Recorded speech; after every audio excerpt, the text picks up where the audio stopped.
The afternoon sun blazed mercilessly over Millfield's only gas station when Samuel Washington stepped out of his rusted pickup truck, completely unaware that the next 10 minutes would force him to make a phone call he had hoped never to make again. The elderly black mechanic moved slowly toward the pump, his weathered hands gripping a wallet that contained exactly $23.47, enough for half a tank of Buss and maybe a bottle of water if he was careful with his spending. What he couldn't have predicted was that three young men in a lifted pickup truck with Confederate flag decals were about to turn his quiet afternoon into a confrontation that would echo through the small Alabama town for years to come. Samuel had been driving this same route to Murphy's auto shop for 15 years, ever since he had moved to Millfield, seeking the kind of peaceful retirement that seemed possible in a place where everyone knew everyone else and most folks minded their own business. The gas station sat at the intersection of Highway 231 and County Road 45, a sun-bleached monument to small-town commerce where the pumps were old enough to remember when gas cost under $1 and the convenience store still sold penny candy to children who walked there from the elementary school down the road. The three men who pulled up beside him in their jacked-up Ford F-250 represented everything that Samuel Washington had spent his professional life fighting against, though they had no way of knowing that the quiet old man pumping gas had once been one of the most feared investigators in the Federal Bureau of Investigation.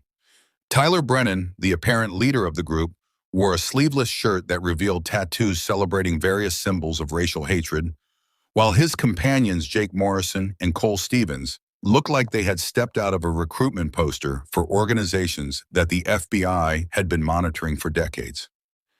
If you've ever felt the sting of prejudice, if you've ever been judged by the color of your skin or the size of your bank account, then Samuel's story will resonate in places you didn't know existed in your heart.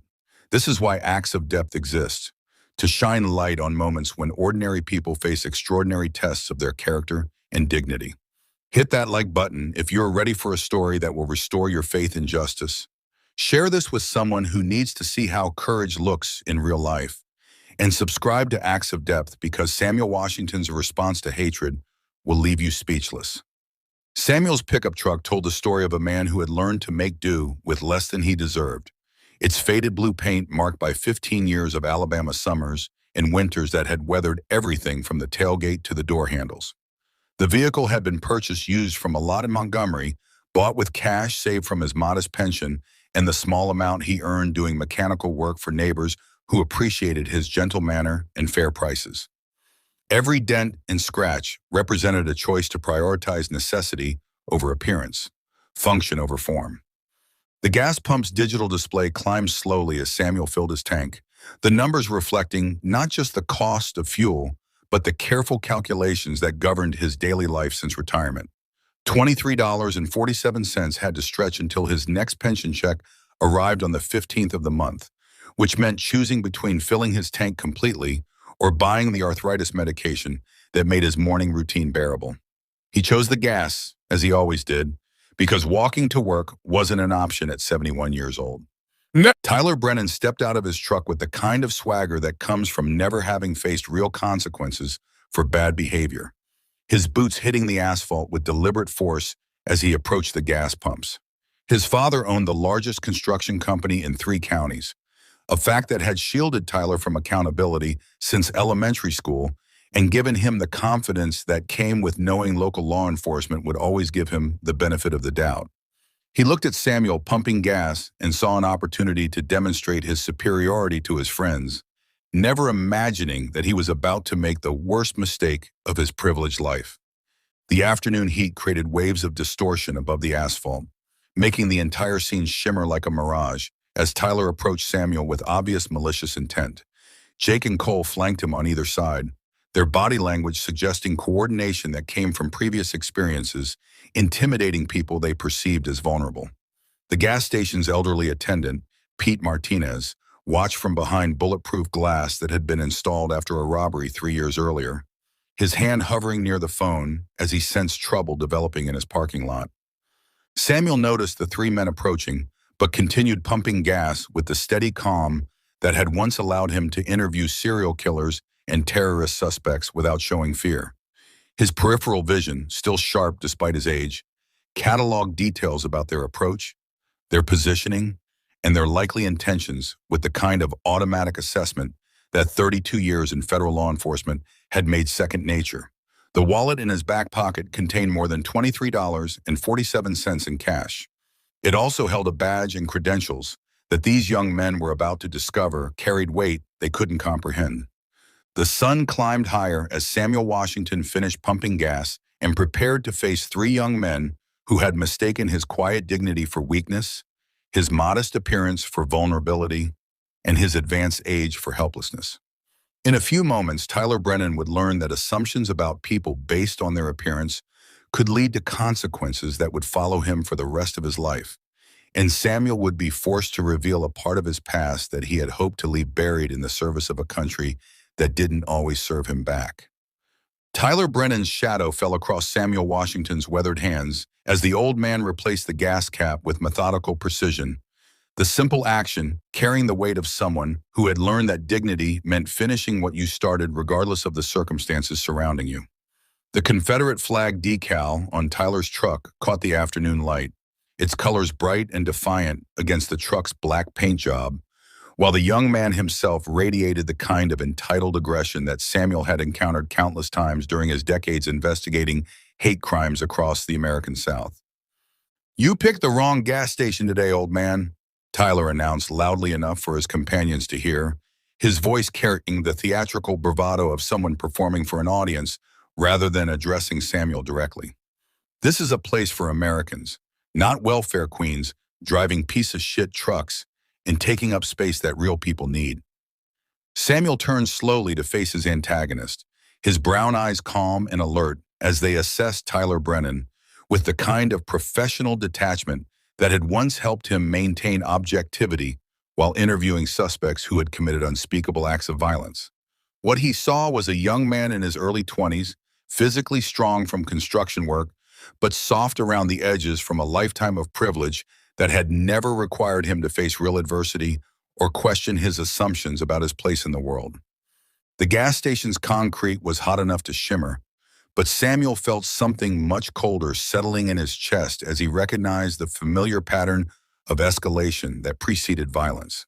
Jake Morrison had positioned himself near Samuel's driver's side door, effectively cutting off one avenue of retreat, while Cole Stevens stood behind Tyler like a soldier awaiting orders.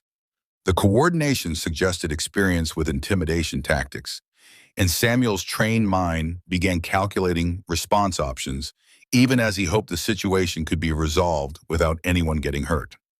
"I'm just here to buy gas and be on my way," Samuel said quietly, his voice carrying the measured tone he had once used to de-escalate hostage situations and diffuse standoffs with armed criminals.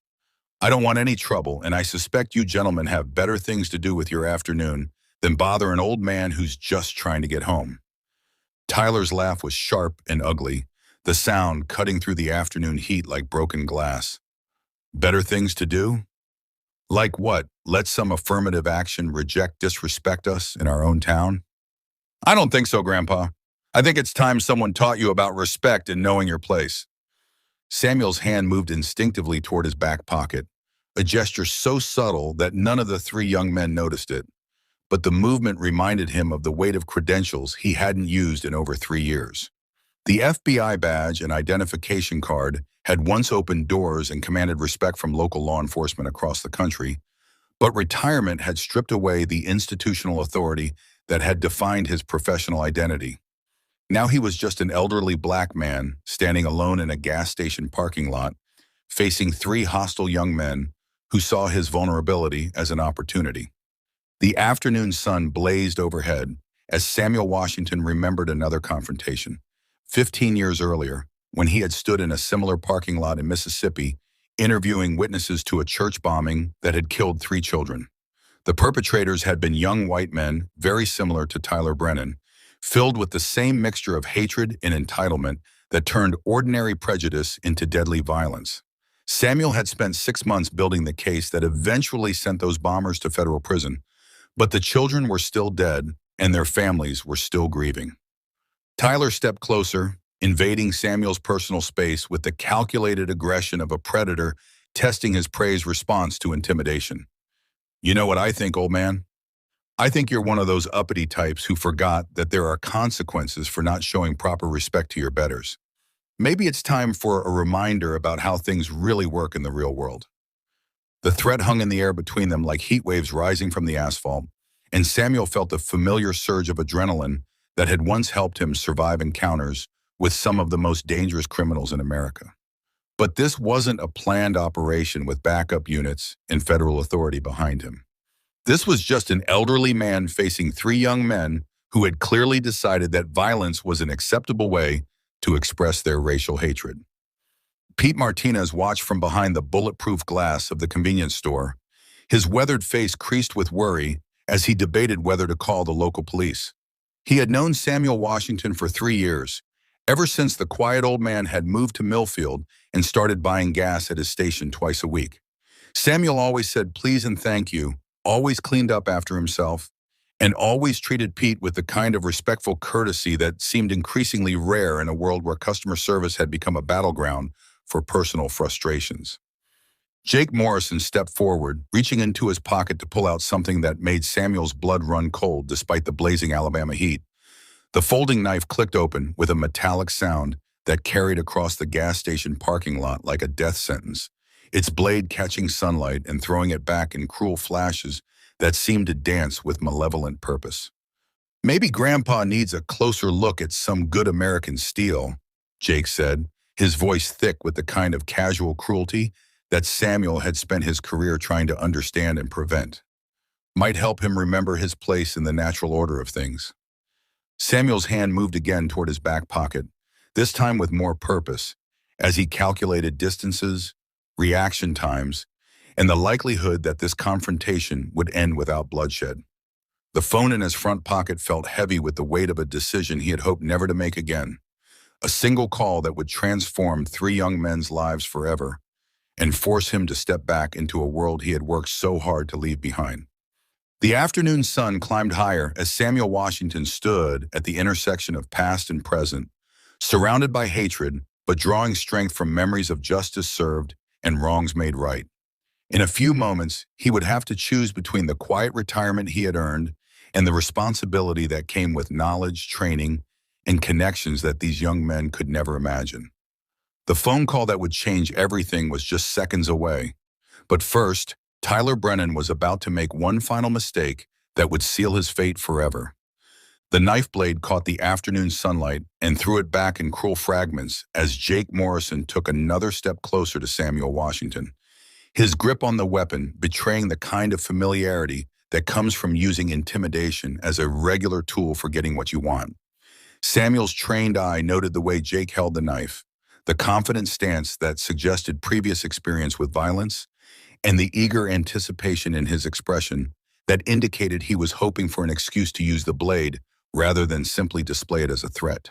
The Alabama White Brotherhood has been recruiting in this area, and at least 2 of these subjects have been photographed at rallies in Montgomery.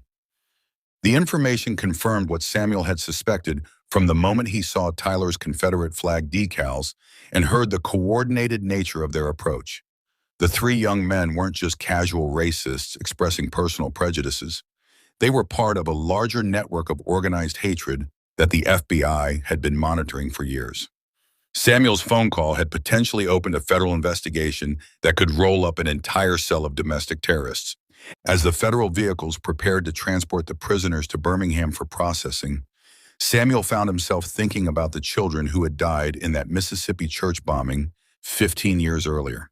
Their families had waited years for justice, watching their children's killers walk free until federal investigators built cases strong enough to secure convictions. Today's arrests wouldn't bring those children back, but they might prevent other families from experiencing similar loss. The afternoon sun was beginning to sink toward the horizon as Samuel Washington climbed back into his pickup truck, its faded blue paint and worn interior unchanged by the dramatic events that had just unfolded around it. The $23.47 in his wallet would still need to last until his next pension check, and he still needed to drive to Murphy's auto shop to finish the repair work that had brought him to the gas station in the first place. But something had changed in those few minutes between Tyler Brennan's first threat and the arrival of federal agents. Samuel had been forced to step back into a world he thought he had left behind, to use connections and resources he had hoped never to need again. The quiet retirement he had earned through 3 decades of service to justice had been interrupted by 3 young men who had mistaken his humility for weakness. As he drove away from the gas station, Samuel thought about the phone calls that Jennifer Martinez would be making over the next few hours. Federal prosecutors would be reviewing charging documents. Additional FBI agents would be conducting interviews with known associates of the 3 suspects. And a broader investigation into organized hate groups in rural Alabama would be gathering momentum that could lead to dozens of additional arrests. The irony wasn't lost on him that Tyler Brennan's father had built his construction empire on federal highway contracts, money that came from the same government that Tyler had just threatened to assault with racial violence. Those contracts would almost certainly be terminated pending investigation, and the Brennan family's influence in Millfield would evaporate as quickly as their federal business relationships. Samuel's phone buzzed with a text message from Jennifer Martinez. "Sam, preliminary investigation shows these 3 are connected to at least 12 other subjects in a domestic terrorism network we've been tracking. Your call today may have prevented something much worse. Thank you for your continued service to justice." The message reminded Samuel that retirement from the FBI, it didn't mean retirement from the responsibility that came with knowledge, training, and connections to resources that could make the difference between justice and impunity. He had tried to leave that world behind, but evil had a way of finding good people and forcing them to choose between comfortable silence and uncomfortable action. As his pickup truck carried him toward Murphy's auto shop and the simple mechanical work that filled his days, Samuel Washington reflected on the lesson that Tyler Brennan, Jake Morrison, and Cole Stevens had just learned about assumptions, consequences, and the distance between apparent vulnerability and actual power. They had seen an elderly black man driving an old truck and assumed they knew his story, never considering that the quiet dignity he carried might have been forged in situations far more dangerous than a gas station parking lot in rural Alabama. Stories like Samuel's remind us that heroism often wears work clothes and drives modest vehicles, that dignity isn't determined by bank account balances or luxury possessions, and that justice sometimes arrives through the most unexpected channels. In a world where we're quick to judge based on appearances, where assumptions fill the gaps that conversation could bridge, maybe the most important lesson is that every person we encounter carries a history we can't imagine and possesses strength we can't measure. Samuel Washington's quiet phone call transformed 3 young men's lives forever, not through violence or revenge, but through the simple application of justice to people who thought they were above accountability. If this story has moved you, if it's reminded you that real power comes from character rather than privilege, then share it with someone who needs to remember that dignity and respect are choices we make regardless of how others choose to treat us. The next time you encounter someone who looks different, drives a different car, or occupies a different social position, remember that you might be looking at someone whose story would humble you, whose service would inspire you, and whose quiet strength could teach you everything you need to know about what it means to be truly powerful in this world. Tyler Brennan smiled with the cold satisfaction of someone who believed he had successfully cornered his prey, his confidence growing as he watched Samuel's apparent helplessness in the face of escalating violence. What Tyler couldn't see was the subtle shift in Samuel's posture, the almost imperceptible adjustment in weight distribution that transformed a 71-year-old retiree into someone who had once been trained to handle armed suspects without hesitation or mercy. "Now we're getting somewhere," Tyler said, his voice carrying the excited edge of someone who enjoyed watching fear in other people's eyes. "Maybe Grandpa is finally starting to understand that this isn't his neighborhood and these aren't his people. Maybe he's ready to show some respect for his betters." Samuel's mind flashed back to a warehouse in Detroit 15 years earlier, where he had faced 3 armed men who had been trafficking weapons to domestic terrorist organizations across the Midwest. That confrontation had ended with 2 suspects in federal custody and 1 in the hospital. But Samuel had walked away without a scratch because his training and experience had given him advantages that his opponents never saw coming. The men surrounding him now were amateurs compared to the hardened criminals he had spent 3 decades pursuing. Cole Stevens, who had been silent until now, finally spoke up with the nervous energy of someone trying to prove himself to his companions. "My daddy always said the only thing these people understand is force," he announced, his voice cracking slightly with either excitement or fear. "Maybe it's time to give this old boy a lesson he won't forget." The casual reference to generational racism struck Samuel like a physical blow. Not because it surprised him, but because it reminded him of the countless case files he had reviewed during his FBI career, each one documenting the way hatred passed from father to son like a poisonous inheritance that corrupted everything it touched.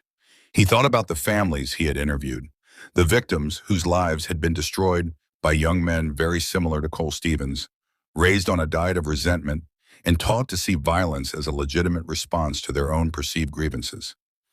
Pete Martinez finally reached for his phone behind the bulletproof glass, his hands shaking as he prepared to call local law enforcement.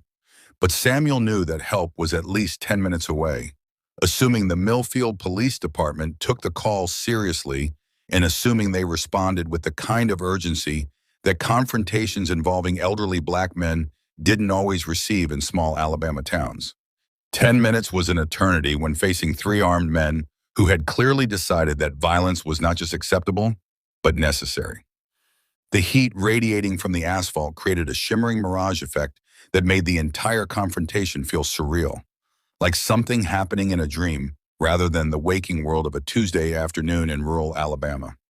Samuel could smell the gasoline fumes from the pumps, the hot metal of the cars baking in the sun, and something else underneath it all that took him a moment to identify. The sharp scent of adrenaline and aggression that he had learned to recognize during his first year with the Bureau. Jake Morrison shifted his grip on the knife, angling the blade towards Samuel's midsection in a gesture that crossed the line from intimidation to actual threat. "You know what I think, old man? I think you've been living too comfortable for too long. I think you forgot what happens to people who don't know their place in the natural order of things." Samuel's hand moved to his back pocket with deliberate slowness, his fingers closing around the leather wallet that contained more than just $23.47 in cash. The FBI credentials had been issued to Special Agent Samuel Washington 32 years earlier, when he was a young man fresh out of Quantico, with idealistic notions about justice and law enforcement's ability to make the world a better place. 3 decades of investigating the worst of human nature had tempered that idealism, but it had also taught him that sometimes the only thing that stopped evil was the willingness of good people to take a stand. Tyler Brennan noticed Samuel's movement toward his wallet and misinterpreted it as surrender. "That's right, Grandpa. Time to pay the stupidity tax for thinking you belong in our town. Empty that wallet, and maybe we'll let you drive away with all your teeth intact." The demand for money revealed the true nature of the confrontation, transforming what had begun as racial intimidation into armed robbery with hate crime enhancements. Samuel's FBI training automatically cataloged the crimes he was witnessing: assault, armed robbery, conspiracy, civil rights violations under federal statute, and half a dozen other charges that would send these young men to federal prison for decades if properly prosecuted. The afternoon sun seemed to pause in its arc across the Alabama sky as Samuel Washington reached the moment of decision that would define not just his own future, but the futures of 3 young men who had no idea they were threatening someone with the power to destroy their lives with a single phone call. His fingers closed around the badge that had once opened doors and commanded respect from local law enforcement across the country. But more importantly, they closed around the cell phone that contained a number he had hoped never to dial again. Samuel pulled out his phone with the same calm deliberation that had once allowed him to maintain composure while interviewing serial killers and terrorist suspects, his weathered thumb hovering over a contact that would connect him directly to the FBI field office in Birmingham. Deputy Director Jennifer Martinez was an old colleague who owed Samuel Washington more favors than either of them could count, and she had made it clear that his retirement didn't mean the end of their professional relationship. "What's that supposed to be, old man?" Tyler demanded, his confidence wavering slightly as he watched Samuel handle the phone with the kind of purposeful intent that suggested this wasn't a call for help, but something far more dangerous. "You think calling somebody is going to save you from what's about to happen here?" Samuel looked up from his phone and met Tyler Brennan's eyes with the steady gaze that had once made hardened criminals confess to crimes they thought they had gotten away with. "Son," he said quietly, his voice carrying the weight of 32 years of federal law enforcement experience, "you have no idea what kind of trouble you just bought yourself." Tyler Brennan's laugh carried an edge of hysteria as he processed Samuel's calm threat, the sound echoing across the gas station parking lot like the bark of a rabid dog that had cornered what it thought was helpless prey. The young man's confidence was built on a lifetime of intimidating people who had no recourse against his family's influence in Millfield. But something in Samuel's steady gaze was beginning to crack that foundation of arrogant certainty. "Trouble?" Tyler repeated, his voice rising with the kind of manic energy that precedes violence. "Old man, you're about to learn what real trouble looks like. Jake, show Grandpa what happens to people who think they can threaten their betters." Jake Morrison stepped forward with the knife extended, the blade now close enough to Samuel that any sudden movement would result in bloodshed. The young man's face was flushed with excitement and adrenaline, his pupils dilated with the anticipation of violence that he had been building toward since the confrontation began. What he couldn't see was the subtle shift in Samuel's stance, the almost imperceptible preparation that transformed an elderly retiree into someone who had once been trained to neutralize armed threats without hesitation.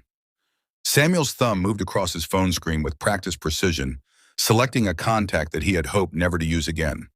The number belonged to Deputy Director Jennifer Martinez, his former partner during the investigation that had brought down the largest domestic terrorism network in FBI history. Jennifer had made it clear that Samuel's retirement didn't mean the end of their professional relationship, and that certain resources would remain available to him if the situation ever demanded federal intervention. The phone began to ring as Cole Stevens moved to flank Samuel on the left, completing the tactical encirclement that the three young men believed guaranteed their success.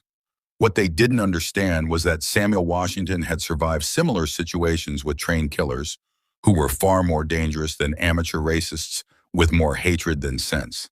"Jennifer Martinez, Deputy Director," came the crisp voice through the phone, carrying the authority that came with 30 years of federal law enforcement and the current responsibility for overseeing hate crime investigations across the southeastern United States. "Jennifer, this is Sam Washington," Samuel said calmly, his voice carrying across the parking lot with the kind of clarity that made all three young men freeze in place.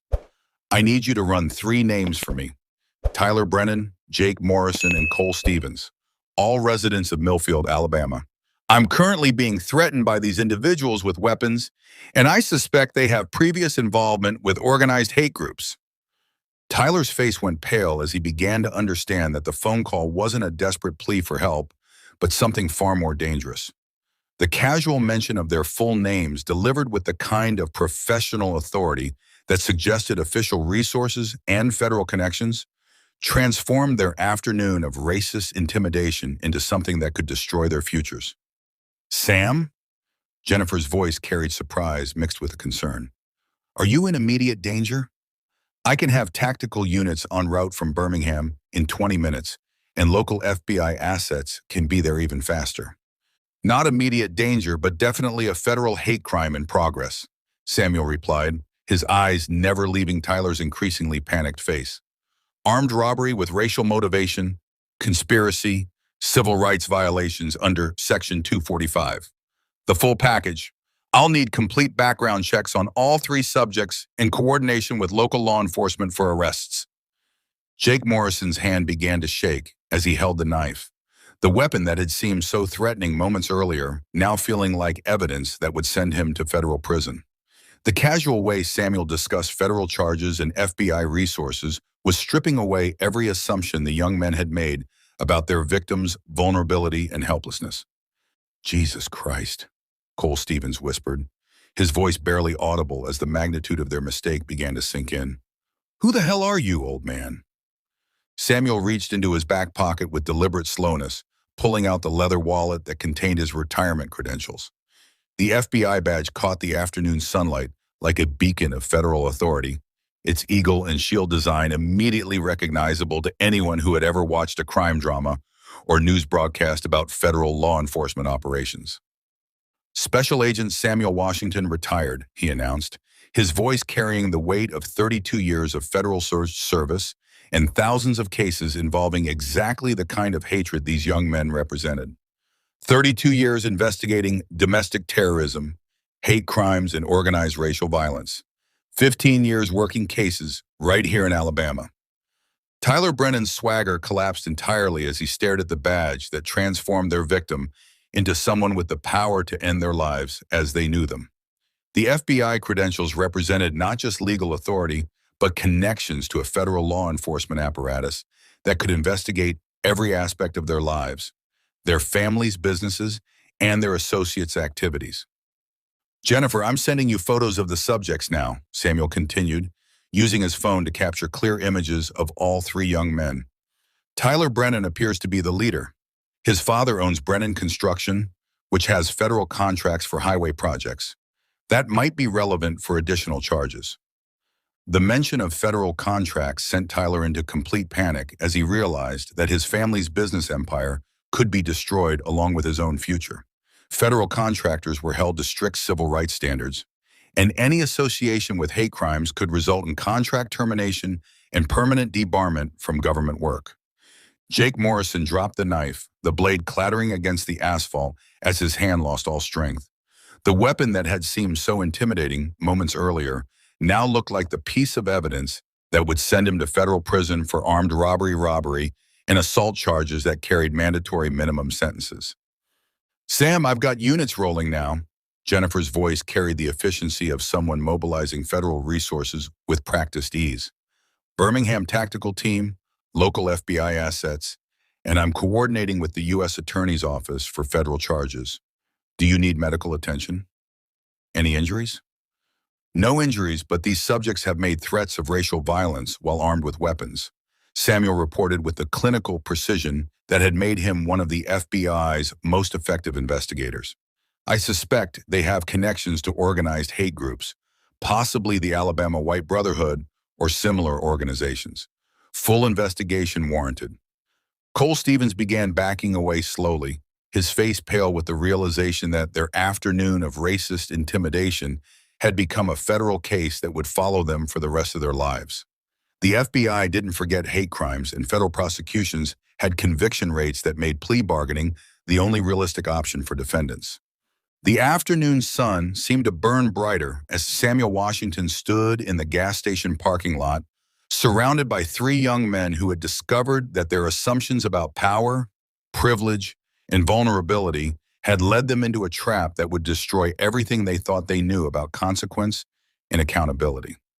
The phone call that was supposed to summon help had instead summoned justice, and the quiet old man they had tried to intimidate was about to teach them a lesson about respect that would echo through their lives forever. Tyler Brennan stared at the FBI badge with the expression of someone watching his entire future disappear in real time, while Jake Morrison and Cole Stevens stood frozen by the understanding that they had just committed federal crimes against someone with the power and connections to ensure they faced the full weight of American justice. The sound of multiple vehicles arriving at high speed cut through the afternoon heat like thunder, their engines creating a symphony of federal authority that made Tyler Brennan's legs nearly buckle beneath him.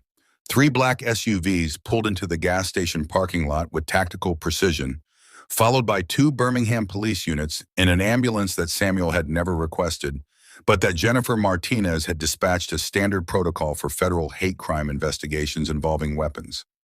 Special Agent David Chen stepped out of the lead vehicle with the kind of purposeful movement that comes from years of responding to situations where lives hang in the balance, his weapon visible but not drawn as he assessed the scene with professional efficiency.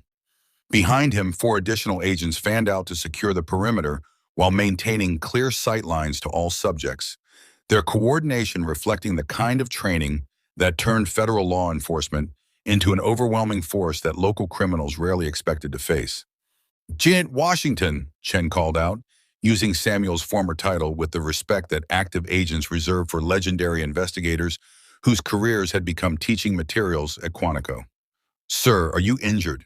Do we need medical attention for anyone?" Samuel shook his head, his calm demeanor unchanged despite the dramatic arrival of federal backup that transformed the gas station into what looked like a scene from a major terrorism investigation. No injuries, Agent Chen. 3 subjects have committed armed robbery and made racial threats while displaying weapons. I've documented everything for prosecution. Tyler Brennan watched the federal agents surround them with the growing realization that his family's influence in Millfield meant absolutely nothing to investigators who answered to Washington, D.C., rather than local political networks. The FBI badge in Samuel's hand had transformed their afternoon of racist intimidation into a federal case that would attract media attention, prosecutorial resources, and the kind of thorough investigation that would examine every aspect of their lives. Jake Morrison's dropped knife lay on the asphalt like a piece of evidence in a crime scene photograph, its blade now reflecting the red and blue lights of emergency vehicles rather than the threatening glint of sunlight it had carried moments earlier. The weapon that had seemed so powerful when used to intimidate an elderly man now looked pathetic and small compared to the federal resources arrayed around it. Agent Chen approached Tyler with practiced professionalism, his voice carrying the kind of authority that brooked no argument or resistance. Tyler Brennan, you're under arrest for armed robbery, conspiracy to commit hate crimes, and violation of federal civil rights statutes. You have the right to remain silent, and I strongly suggest you exercise that right until you can speak with an attorney who understands federal sentencing guidelines. The handcuffs clicked with metallic finality as Tyler's hands were secured behind his back, the sound echoing across the parking lot like the closing of a door on his previous life. His father's construction company, his comfortable position in Millfield's social hierarchy, and his assumption of immunity from consequences were all disappearing with each step toward the federal vehicle that would transport him to a detention facility in Birmingham. Jake Morrison and Cole Stevens received identical treatment from additional agents, their own arrests conducted with the same professional efficiency that left no room for resistance or negotiation. The knife was carefully bagged as evidence, along with photographs of Tyler's Confederate flag decals and documentation of the threatening statements that multiple witnesses had recorded on their phones from inside the gas station. Pete Martinez emerged from behind the bulletproof glass with obvious relief, his weathered face creased with gratitude as he approached Samuel. Mr. Washington, I never knew. I always thought you were just a retired mechanic. I never imagined you were FBI. These boys had no idea who they were messing with. Samuel smiled gently, recognizing in Pete's amazement the same assumptions that had led Tyler, Jake, and Cole to target him in the first place. Most people see what they expect to see, Pete. These young men saw an elderly black man driving an old truck and assumed that made me vulnerable. They never considered that appearances might not tell the whole story. Agent Chen returned after securing the 3 suspects, his expression carrying the satisfaction of someone who had just prevented a situation from escalating into serious violence. Sir, Deputy Director Martinez wanted me to tell you that preliminary background checks are already revealing connections to known hate groups.